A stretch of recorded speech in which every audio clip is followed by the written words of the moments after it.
What's Your Work Fit is sponsored by Hudson Davis. Start your brand's marketing and communications journey today at hudsondaviscommunications.com. I'm Dan Smolin. I built a successful executive career in marketing and communications before becoming a top headhunter and founding my own executive search firm. Now get this, every day, mainstream media runs stories in which old school bosses and thought leaders frame your work and workplace issues in ways that are often divisive and unmeaningful. And that's just crazy. The time has come for you to answer the question, what's your work fit? So that your work and career fit who you are, how you want to live, and what you want your lasting contributions to be. What's your work fit? It answers your questions and tackles the issues that keep you up at night about advancing your career in this time of workplace revolution. So let's get started.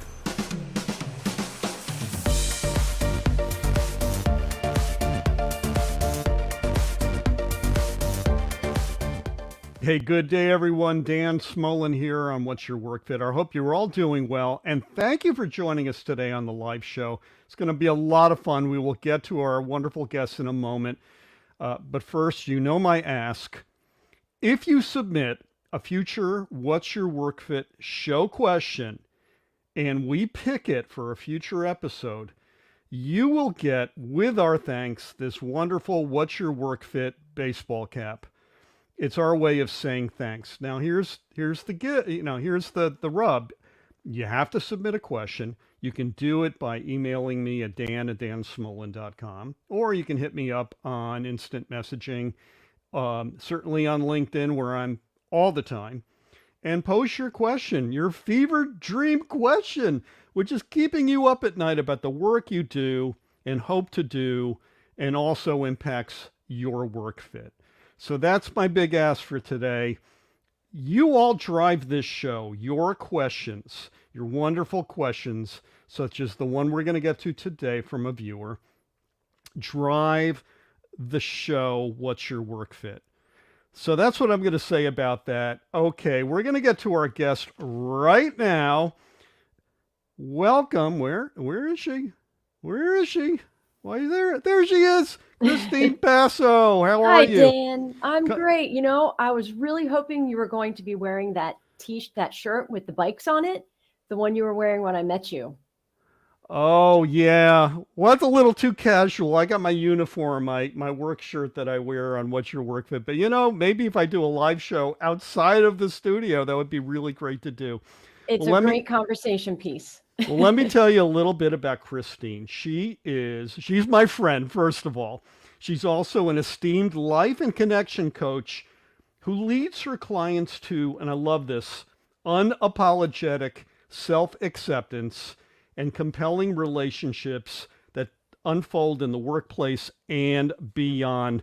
Coming to us today from Norfolk, Virginia, Christine Passo, welcome.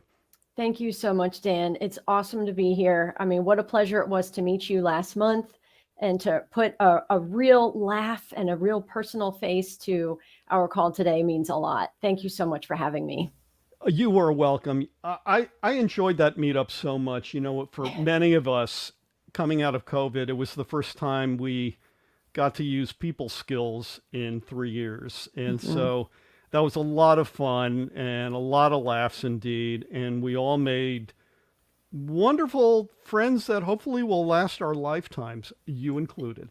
Yes, 100%. And, you know, a lot of people, like you said, had not ventured out yet after COVID. And I was one of those people. So that was one of the first events to be in real life, IRL, as everybody likes to say, with people. And I was reeling off of that energy for days. First of all, I needed to come down from it and then come back up. And it was amazing. It really was.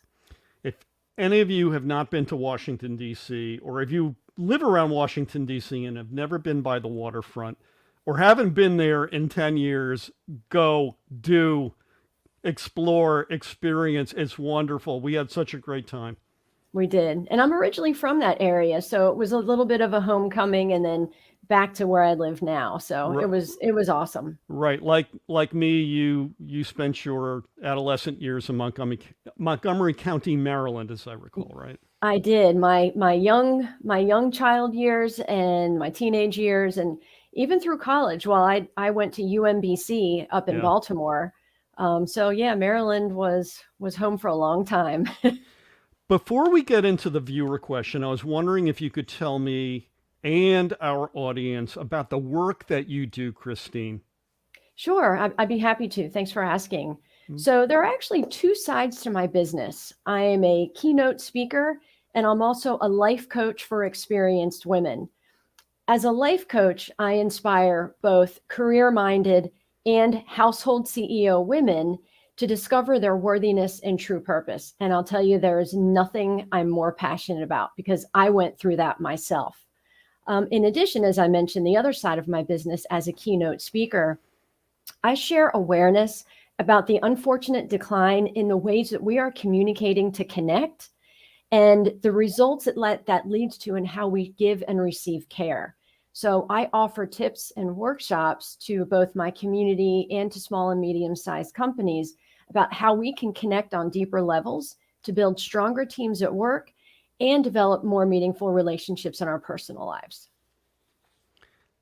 And that's why we're going to bring you back for future episodes because all of those points are really mission critical right now, Yes. especially as more of us venture out, are connecting back with people in real life, as you said, IRL, in both a common workplace, but also just out in the world. Yes. And our communication skills have lapsed, and also our care and self-care has as well. Yes. And then we're going too far with self-care and we're Right. isolating. Right. So instead of using self-care or picturing self-care as a way to refill our cups with people by communicating and connecting, we're doing it by ourselves. So that loneliness, one of two adults is afflicted with loneliness. Right. And that was released by the US Surgeon General. So it's like, okay, what are we going to do here? And I absolutely love bringing up the hard conversations and letting people know it's okay. Because once we can connect on that one singular level, it changes everything. I think everything you just said applies to the question we got today, and it's from Marley, Mm-hmm. who was remote working a lot and didn't, being detached from people for a good portion of the pandemic experience, I think probably made her think a lot about the work that she does and hopes to do. So let's get to it. Marley, hey Marley, thanks for the question. She is a senior program manager at a life sciences company.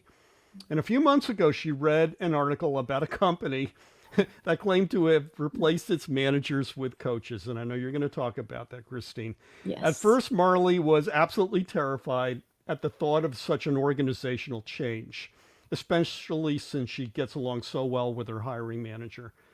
But the question intrigues her as there are days when her own work journey, her work fit, she believes, would be better and sooner realized if she had access to actual intentional career coaching. So Marley asks you, Christine Passo, can I replace my manager with a coach? How do you respond to her? I say yes and no. And I will tell you why.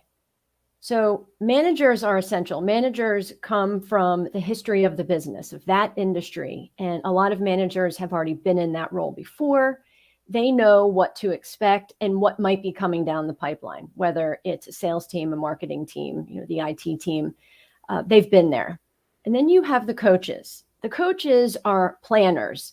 They come in to help change the game in a positive way Mm-hmm. and lead a path for each person that is unique for them. And that, I think, is a huge dividing factor where a lot of employees are looking for that today. They're feeling disengaged. So, a third of employees at the end of 2022 were not engaged. Right. And that was the highest number to date. And they felt disengaged because they didn't feel supported by their managers. They didn't feel valued by the company. And that's where coaches come in and they say, guess what? I value you. You matter big time. And you matter so much that I want to help you carve out a path that will exceed even what you can do here at our company. So Adriana Kovac-Bauer says, how about combining a manager for the hard chores of the job and a coach for the softer ones like work environment and engagement? What do you think of that? That she basically took the words out of my mouth for what I just said. And that's true. And I mean, here's the hard truth that a lot of managers are uncomfortable having those softer conversations, getting a bit more personal. They almost feel like there's a line between them and a therapist. And there absolutely is, but they'll stay 5 steps behind that just to make sure they don't get there. Where again, the coach can come in and is not afraid to have those conversations that touch deeper than what a manager is comfortable with. And I understand that. And that makes perfect sense. There's been so much argument about how managers are uncomfortable with those conversations and they're not showing up, especially the younger generations who are saying, I want a mission-driven company, and I want to feel like I'm a part of this company, where managers, the old school, are just saying, just do your job. Well, there's a huge disconnect there. And so Adriana has the perfect point there. And I agree. Yeah. And you bring up the point about younger workers, and it's really interesting because the younger workers are probably least averse to being in a co-location. And coincidentally, they often are the ones who speak up most about learning to be better leaders themselves. And to do that, they need to have the benefit of a coach to show them how to be autonomous at work. Yes, absolutely. I mean, they're big time seeking mentors. And I'll tell you, what's so interesting to me? So I'm admittedly a Gen Xer and super proud of it, and really for decades, we have just had our heads down and done the work. Yes, we have been successful, of course, just like other generations. But I think a lot of Gen Xers have felt the way that younger generations did, but we didn't have the space to say it. And I don't think we had the confidence to say it. So now with this evolution of management and leadership and the complete shift of culture, Gen Xers are saying, I agree and I'm in for it. At least I know I am. And I have talked to so many other people. So this movement is huge. And I do feel, and, I could go down for saying this, but I do feel that the companies that are not on board with these changes and to truly allow your company and culture and values to reflect in alignment, that they're going to have a hard time in the future. Helena writes 2 parts here. First, she says, part of being a people manager is coaching someone's performance, both what and how of delivering on targets and developing a person's skills, capabilities, and career path. And then she adds, coaches are usually brought in there if there are needs over and above a manager's capability and bandwidth.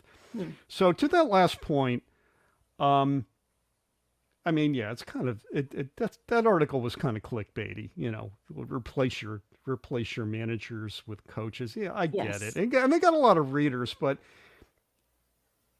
on the periphery of that, when does it make sense to bring in the professionals to augment the work that headcount managers have to do every day? And in the case of Marley, I can't identify the company as a practice. I don't do it because I want to keep her sheltered from any criticism or whatever that might come about. But this life science company, they live by their stock performance, but also by their revenues. So everything is go, go, go, do. And I got the sense from her that, she likes her manager, but the problem she has is that often she's left with a stack of things to do and doesn't have the feels, if you will, for how to get it done or to how to see it in a broader context. So to that end, Christine, when do you bring the professionals in to help with coaching? You know, I think the days of when to do it, I think they're over. I think the time is now. I Mm-hmm. think the time has been now really for well over a year and probably even longer than that. I think that it having managers and coaches there together to work together with the team to really focus on their independent needs. So the coach, of course, they have their focus of what their conversation would Mm-hmm. be and driving engagement, and the manager with, revenue and, target numbers. It's very important. But I think having coaches at any company all the time will act again as that balance measurement that is causing a lot of questions right now. So we have people operations, Mm-hmm. they have their hands full. I mean, a lot of them are understaffed right now because people operations were some of the first teams to get laid off in the great layoff. And HR is a totally different ball of wax altogether. Right. And then you have leadership. So there is that balance missing. And I think that creates the perfect alignment for what a company needs. So, like you, former sales guy, Yes. you're a former sales professional, Yes. and threaded through my experience was consultative selling, which goes beyond selling something to offering a benefit or a solution to some vexing problem. That Mm-hmm. that it's bigger than the thing that I'm trying to sell you. And somebody very wise once said to me, um, if your prospect is focused on the cost, they're not seeing the benefit. So let's talk about the investment value of all of this. When we invest in something, we have skin in the game, if you will, Mm-hmm. to see a positive benefit come out. We're not going to look at the cost of a bunch of people coming in or adapting new services as a cost, but rather as an investment in the future of our people to be leaders, to be intentional leaders so that they in turn can lead others. Mm-hmm. So how do we leverage all that consultative selling benefit that you and I grew up with, and get the C-suite on board with this? What are your Oh, thoughts? honestly, it is such a no-brainer to me. And maybe it's just because I'm looking at this from a different lens. I mean, about as clear of a lens as possible.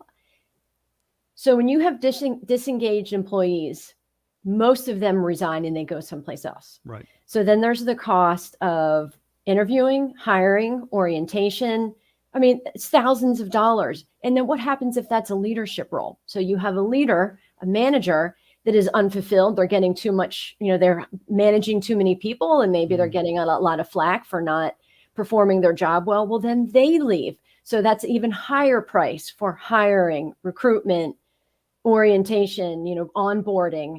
So when you factor in, first of all, that loss, and there are a lot of them, and there have been a lot of financial losses due to that. And with training, there's another one. So training, so leadership and development I mean, you have to dig deep in your pockets nowadays to get trainers to come in, have consultant teams come in, train. But then what happens if just the leaders and the managers are trained and then half of them leave the company? Well, now you have to bring that consultant back, to bring that team back to go over. So if a company has a few coaches on board, treat them well, there's not as much turnover across the board. To me, that's a no-brain win-win. So you bring up a hot burning insight that came out of studies done by the Gallup organization earlier this year. They've updated their study of workplace engagement, and Mm-hmm. while it's improved a lot in some parts of the world, here in the United States, um, engagement went from 33% a couple of years ago down to 31%. So it's Mm-hmm. it's gone retrograde.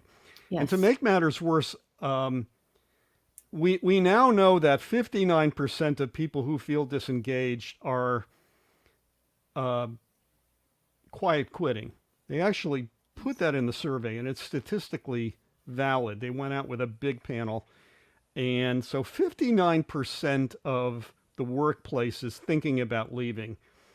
And then another 16 5% or so, they're loudly quitting. They're pounding the pavement to find something new, or they're just saying, no mas, I can't take it anymore. Mm-hmm. This is all very expensive, and it's avoidable.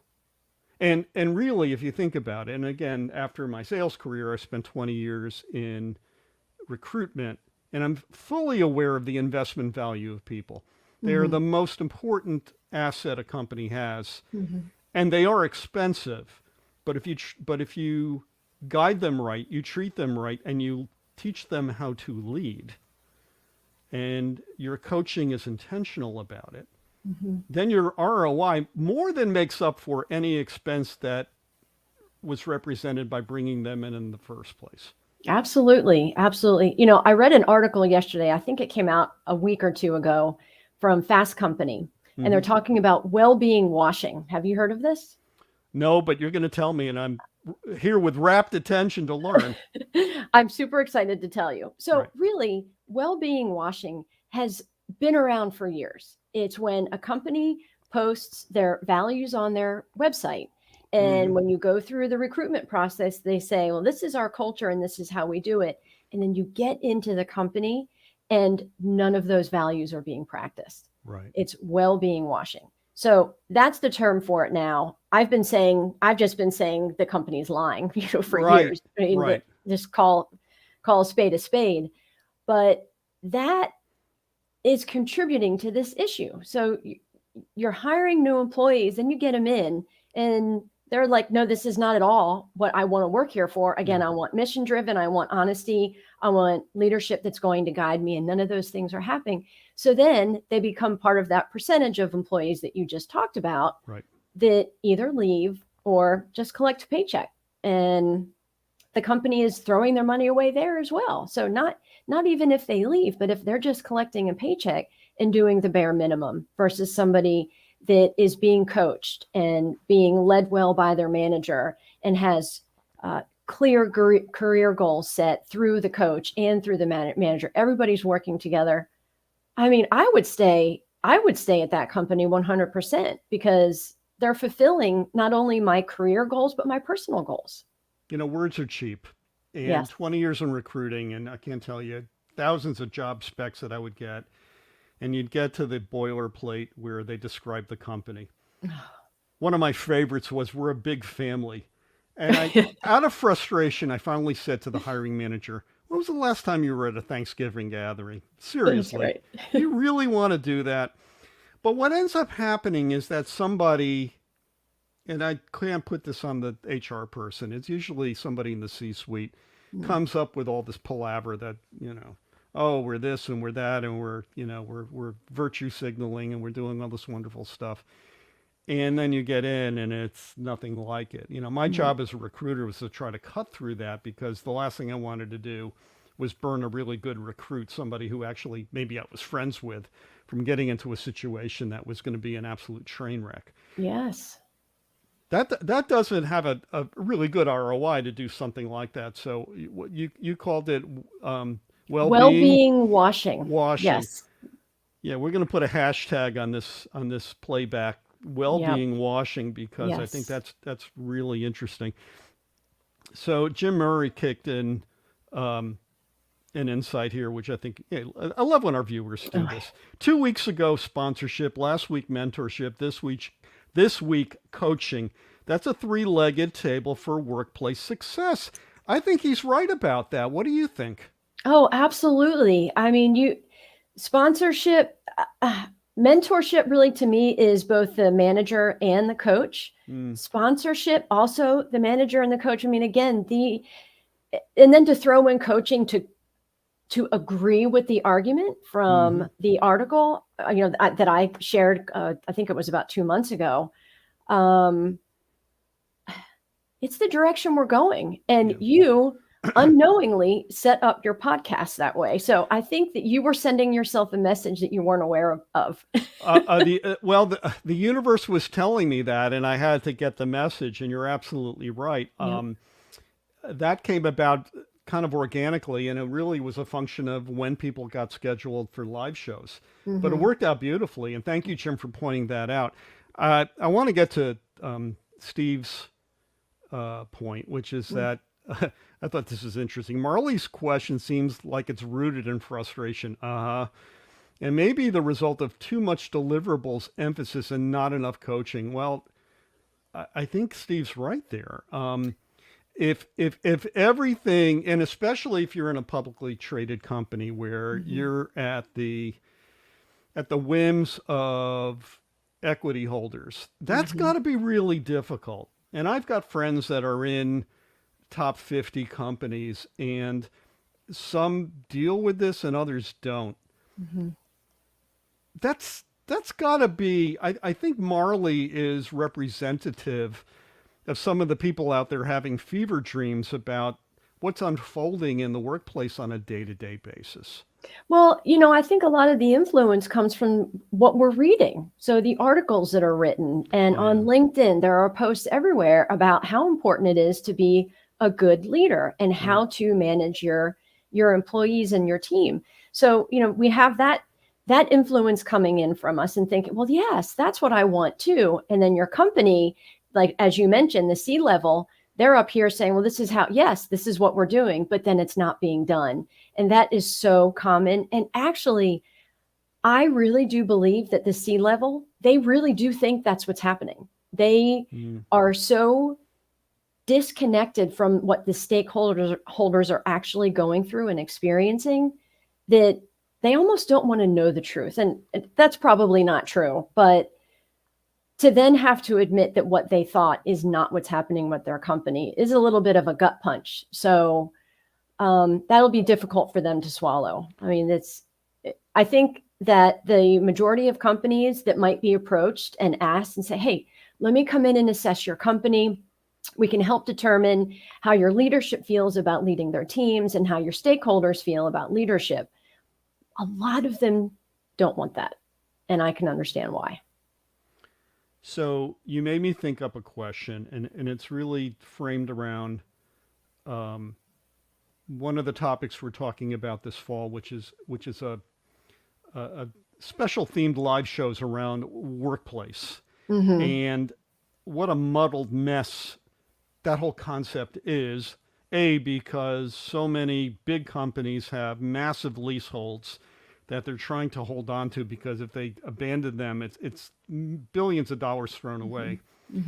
And then you've got managers who are painted into a corner, if you will, and have to manage to the edicts of the up on high of the C-suite to bring people back in because it's good for them. And then you've got the talent, the professional talent out there, the career professionals who pre-pandemic would schlep into the office, often if they lived around the DC area or New York area, many hours each way. So they were getting up early, getting home late, et cetera, and recognizing what that was doing to their own productivity. Yes. Here's where I'm going with this. Coaching feels to me like a necessity to help bridge the gap in understanding what it is for the higher talent to be successful versus what the C-suite feels they need to deliver. And a coach can help you navigate okay, they want me in the office X number of days a week, but why? And how do I answer that? If on Wednesday you want me in the office, but I'm going to be stuck in front of a screen doing Zoom videos, what's the point of that? I think a coach can, especially if they are seasoned and have had some of these experiences happen to them in their careers, it's just the right talent set to help higher talent overcome this stuff, so they just don't fall into despair and say, oh, geez, I got to go in. They're telling me I got to go in. Well, I think there's a couple ways to answer this, because what happened, as you mentioned, during COVID, people really adjusted their lives, and they did, especially those that had an hour commute each way and traffic and the stress, and those that are parents and trying to get to their kids' games or pick them up from school. The convenience now to work from home is preferable to a lot of people. Actually, I think hybrid is the most preferable to people, just depending. I've always preferred to work from home. But I think, as you mentioned, there needs to be a purpose, and it could be a coach that creates that purpose to be back in the office.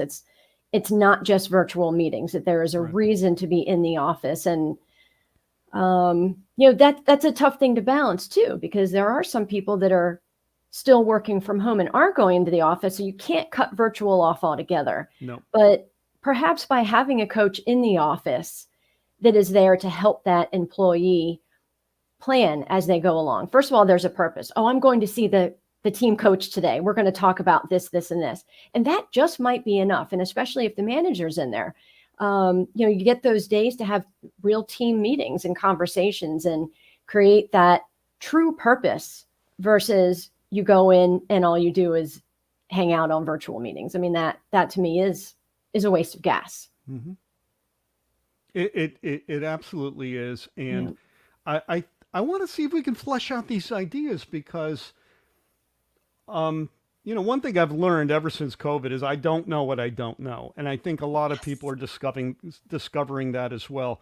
We are at a point right now, especially with so many of us working at least hybrid, that we have to be very aware of what's happening right now so that we can learn from what we're experiencing, make better decisions about when and where we do work. Because at the end of the day, I think most people just want to do really good work. Yes. They want to be proud of their accomplishments. And, we never had to think about venue before. At least a lot of us didn't. I mean, I've been working virtual for over 25 years, but a lot of people haven't. And their lives are a lot more complicated than mine because of it. Yes. So coaching may in fact be paired with sponsorship, paired with mentorship, a really important value set going forward to help people be really successful and in the end find their own work fit. So before I get to my final question to you, Christine, I just want to give you an opportunity to point our listeners and viewers to your social media so that they can learn more about you and perhaps start a conversation. Where would they find you? Oh, that would be so great. First of all, I love new connections. I have spent 8 or 9 months now connecting with new people on LinkedIn, in particular LinkedIn and in my local area, and I am learning so much. So if you like to learn and you want to teach me, please, let's connect. So my website is christinepasso.com. Hopefully that's easy enough. And I'm also on LinkedIn, Christine Passo. And I do have my coaching page on Facebook as well. So I can be found on all 3 channels. And we will put that information in our show notes for our audio podcast. And also when we promote the playback of this video exchange. This has been so much fun, my friend. You are the best, and you're going to come back. I know it. We're going to get you back on many, many, many more times. Okay, this is the question I've been eager to ask you. So what's your work fit? What attribute, condition, experience, place, or state of mind makes work a wonderful part of your day doing other wonderful things and not the all-consuming time suck of a day? So what is it, Christine Passo? What's your work fit? Well, I'll tell you, I spent about 20 years in the time suck of a day. I really did. I got caught up in that. Just go with routine and keep my head down, but get my job done as well as I can and collect a good paycheck and have a good living. And I hated it. It never felt right. So for me, it has to be about self-belief and purpose. And purpose really, a lot of people are using that word now. But my purpose is to share awakenings and awareness with as many people as I can in a day. Because again, as I mentioned earlier, we have a hard time talking about the tough stuff. And it just takes one connection to make that happen. And it changes lives. It changed my life. And to know that I possibly will have that kind of influence on other people that are seeking it. Mm-hmm. I mean, I have goosebumps. I mean, I barely have any hair on my arms, but if I did, you would see it. And it's the most impactful thing I could ever do in my life. So to believe in yourself, or I believe in myself, and what I do every day is the most powerful, powerful part of my life. Wow. I know. That's intense. Wow. No wonder you got the goosey bumps. And I got a little heated. Christine, thank you so much. You are a really good friend. And again, I'm so grateful that we finally got to meet up in real life. And I am so looking forward to continuing our conversations here on What's Your Work Fit. Thank you so much. Oh, thank you, Dan. You absolutely are a true gift and a pleasure to be friends with. Thank you. Thank you.